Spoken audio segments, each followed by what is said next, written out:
mo gustong mawala siya. That's why you lost yourself in the process.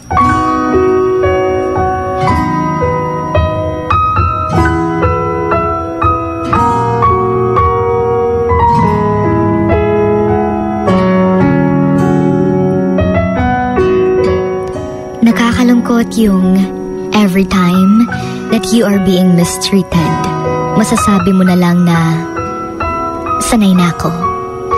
Kapag hindi ka naman na-appreciate, sasabihin mong it's okay. Palagi ka na lang ding nagsasabing I'm fine kahit hindi ka na vina-value. Ikaw lang parati yung nag-a-adjust. Ikaw na lang parati yung pinuput last. Kahit binabaliwala ka na at hindi ka na masaya, sasabihin mo pa rin, magiging okay rin ako. Huwag mong sabihin everything's okay kahit nasasaktan ka na ng sobra sa mga pinaparamdam niya.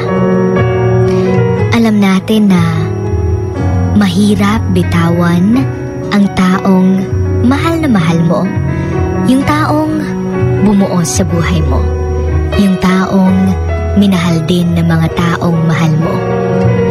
Pero hindi na rin tama na paulit-ulit na lang nangyayari yung mga bagay na nagiging rason sa bawat luha mo.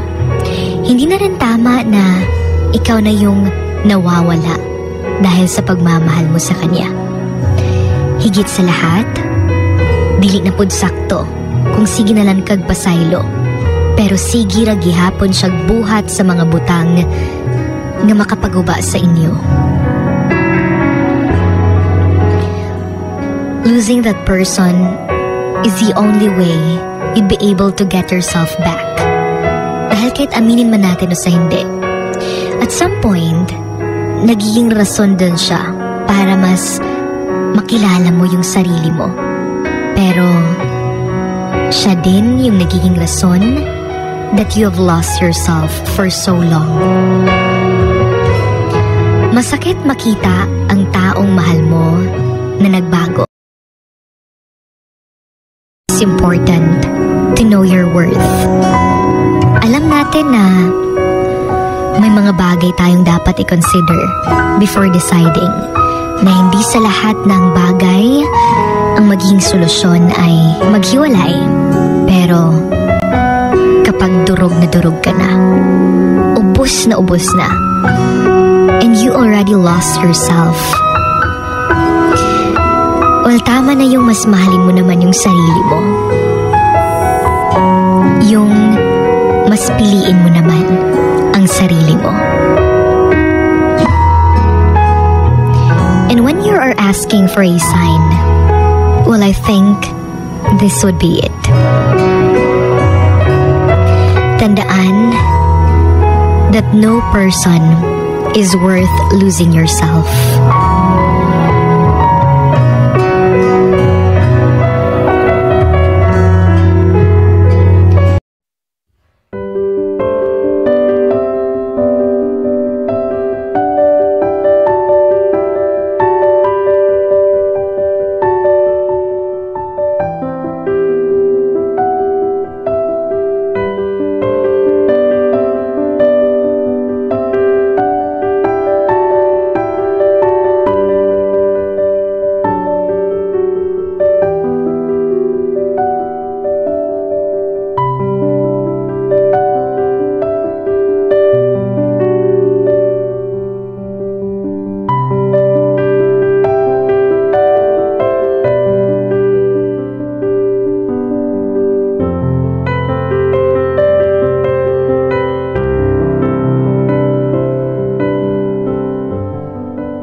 meron ako nagawang kanta. Masakit siya. Napakasakit. Hindi ko na sasabihin kung para kanino. And sana magustuhan niyo to. Sana magustuhan niya. Basta masakit guys. Kaya naubos ka. Sobrang simple lang nung kanta na to. Wala akong nilagay na kung ano-ano. Draft pa lang itong ipaparinig ko sa inyo. As in, sobrang simple lang ng song. Damang-dama ko lang kasi. Ewan ko, basta kayo na musga. Check nyo to kung makaka-relate kayo, kung magugustuhan nyo ba to. Basta gusto ko nang sabihin na masakit tong kanta na to. Ang sakit. Napakasakit. Para to sa mga pwede rin to sa mga may long distance relationship na hindi nag-work ganun, or hindi na nag-work. Ayun, sana magustuhan niyo to. Alam ko na hindi lahat ganito yung sitwasyon, pero may mga ilan-ilan din akong nalaman, nakita na ganito. Kaya para sa inyong lahat to.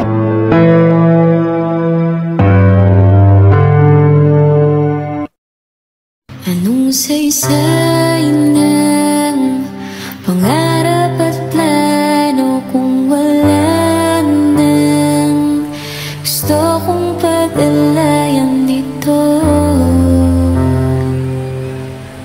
Bakit bigla kang nagbago?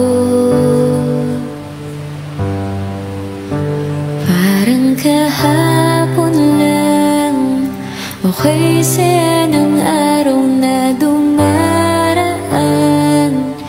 Kinaya mo pa ko yan na pagtiisan. Malayo man pero ako iyong ramdam. Bakit biglang tinangay ng hangin?